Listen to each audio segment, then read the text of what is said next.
yeah, it'll just be sort of a small look into what it's like filming a guitar playthrough, at least in my way. It's a bit different than filming yourself. So this is more, I guess, geared towards people that are going to make, guitar playthroughs for other people, or if, say, you're the vocalist of a band and you own a camera and you're looking to get into this space for your band, this can help you a little bit too.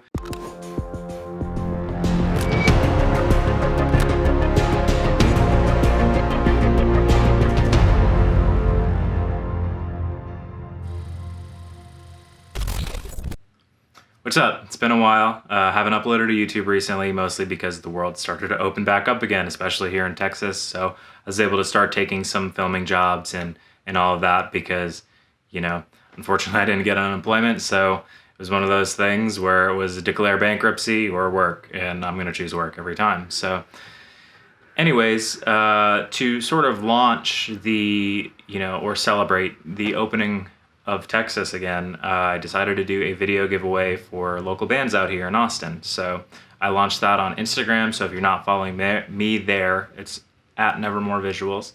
And I'll probably be doing some more giveaways for different industries and stuff like that in the near future. It seemed like this was really well received, and I had a lot of fun doing it. So we gave a guitar playthrough away, and that was to a band from out here called So It Begins. They're a really, really cool, like, metalcore band. They kind of remind me of August Burns Red, so if you like that band, you should definitely check them out. And we filmed this at OPTIC Studios down here in Austin. And yeah, Sterling reached out to me when he saw I was doing a giveaway, and he offered to let me use his studio. So that was really, really cool of him. I'm going to link their pages, all of them that I could find, down below. If you're in Austin, you should absolutely check them out. They have a really, really nice setup.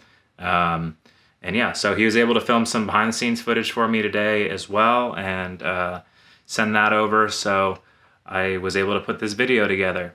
So what we're gonna do today is we are going to watch a little bit through the playthrough, and then we're gonna look at some of the behind the scenes footage of how I got certain shots. And yeah, it'll just be sort of a small look into what it's like filming a guitar playthrough, at least in my way.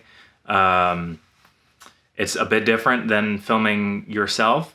So this is more, I guess, geared towards people that are going to make, guitar playthroughs for other people, or if, say, you're the vocalist of a band and you own a camera and you're looking to get into this space for your band, this can help you a little bit too. And if it's a topic that y'all are interested in, just let me know in the comments section and I'll do something much more in depth. Yeah, so let's jump right in.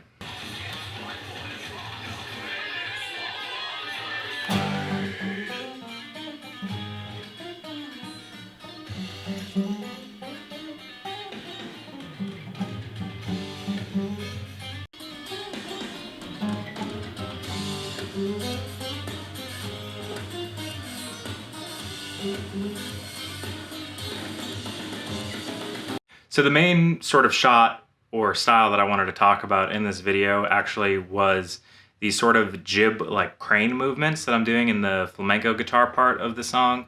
It was kind of a spur of the moment decision, so I'm gonna continue to develop it and get better at it.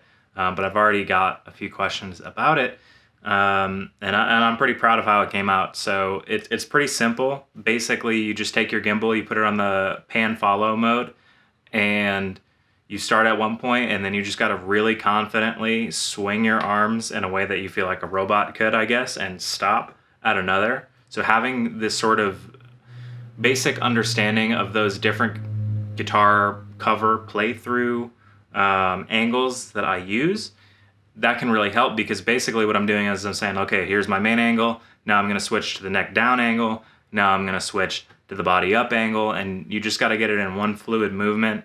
There's no post-processing effects on that or anything of the sort. I don't scale it up or scale it down or really do anything to it. It's just really confident gimbal work, basically. So give it a try with, maybe like an inanimate object or something, and I'm sure you can get the same result. And if you're filming guitar playthroughs, give it a try there. It definitely is not going to work handheld. You definitely need a gimbal for it. Something that still has that mechanical feel to it is going to be really important to this kind of shot. But yeah, I'm super proud of that one. Let me know what you think of it.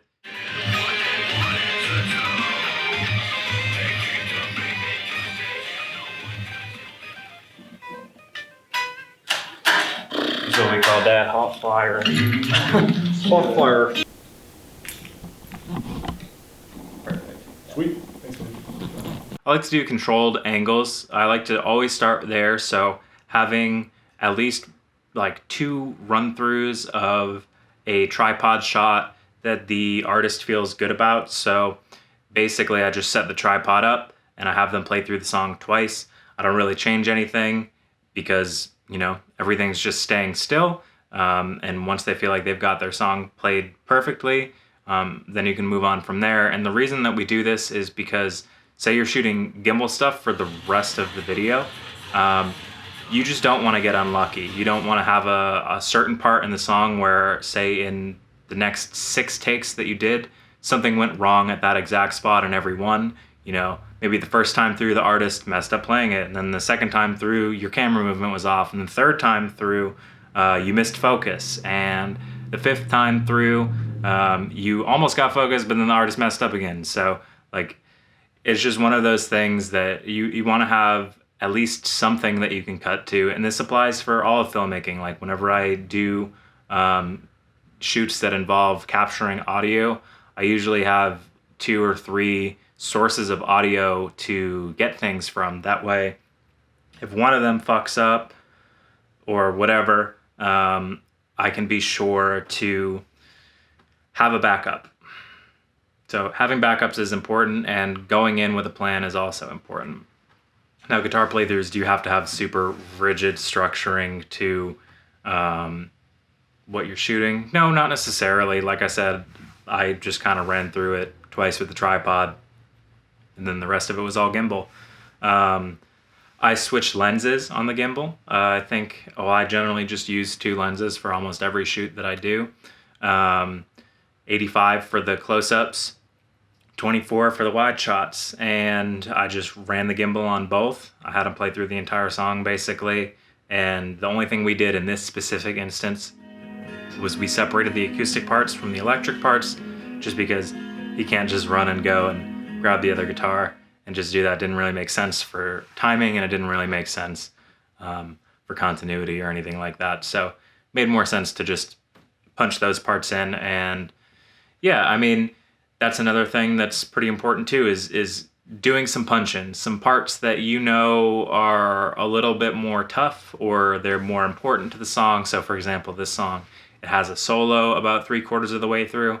Now, he can play the solo perfectly, but that being said, like playing the whole song and playing the solo perfectly every time while it's kind of hot, you have all these lights on you, this, that, the other, you know, I want to make sure that for their guitar playthrough, you know, their, you know, basically most complicated part, I want to make sure that's correct. You have to make sure that that's correct. So having at least a punch-in option, even if you don't use it, is really, really important for, I mean, really any video that you do, but particularly guitar playthroughs and music videos.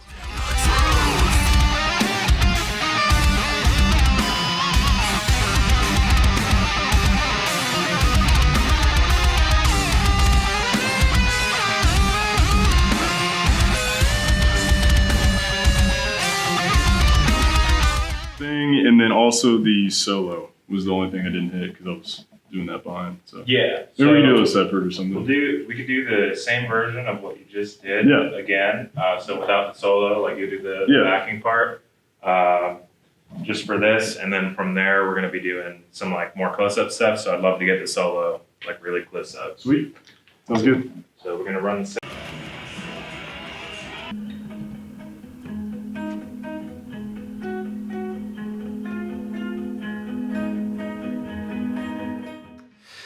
What do you guys think of the behind the scenes footage, by the way? Do you like the sort of vintage aspect to it, like the 8mm letterboxes and the grain that's put over it, along with the tape distortion and film burns and all that sort of stuff? Do you think it's cool? If you do, Make sure you follow my friend ORIE McGinnis. He's got a bundle with all of these very same assets coming very soon. It's obviously not my place to announce it, but he did ask me to test them out, and personally, I really, really love them. Maybe we'll do a video on it in the future. But yeah, go follow him. It's his name. I'll link his page down below as well. So thank you, ORIE, for sending me these assets to try out. They're really, really cool, and I think a lot of people are going to be really excited when this comes out. So yeah, not a ton to go over today. Just wanted to give a quick update as to what I've been up to and show you guys a new kind of content. See if it was something that everyone was interested in. If not, it'll be thrown to the wayside, and we'll just keep chugging forward to find out what y'all like. But yeah, I really wanted to just, shoot this video out, give the homies some shout outs. So once again, everybody's social media links will be in the description below. But in case you forgot, we got So It Begins. They're the band I shot with. They're from Austin, Texas. If you like August Burns Red, you should check them out. Got OPTIC Tour Studios down here in Austin as well. They graciously provided us the behind the scenes footage as well as a studio space. So if you are a filmmaker and you need a studio space, please reach out to them, and I very, very highly recommend it. And last but not least, we have ORIE McGinnis. Thank you for sending me those digital assets, and I look forward to you releasing them to the public and me using them in probably most, if not all, of my videos from here until I find something else or whatever. I don't really know where to end this, but anyways, I hope y'all enjoyed the video. Here's a little YouTube shield for you. If you like this video, give it a thumbs up because that helps. If you have any questions, comments, concerns, things you want to tell me, things like maybe you want me to wear a hat again, you can comment that down below. If you want to see more content like this, you can subscribe. And you could also, again, use the comment feature to tell me to stop doing these YouTube shills and to go fuck myself. So with that being said, I will see y'all in the next video. You have yourselves a good week.